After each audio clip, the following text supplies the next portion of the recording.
President therefore ordered the evacuation of all American personnel remaining in South Vietnam. It's been 50 years since the Vietnam War ended.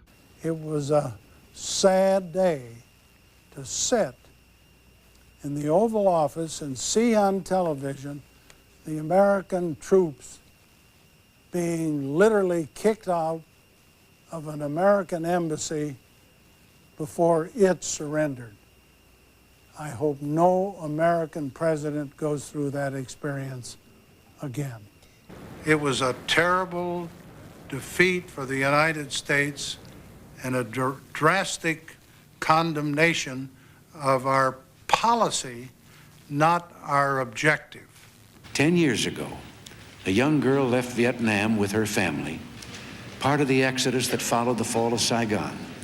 They came to the United States with no possessions and not knowing a word of English.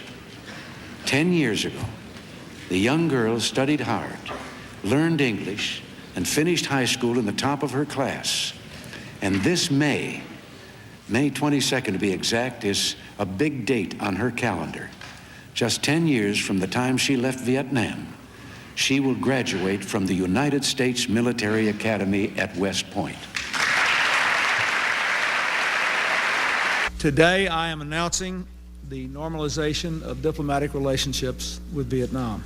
The Prime Minister graciously invited me to Vietnam. I will be going in 2006.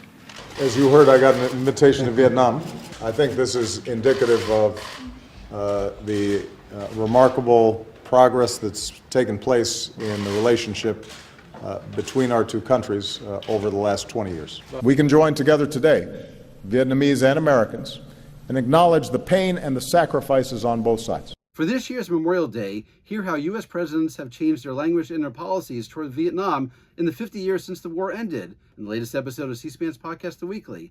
Find C-SPAN's The Weekly wherever you get podcasts. The Weekly! And out of war and conflict, we have achieved a deep friendship, partnership, and we have achieved peace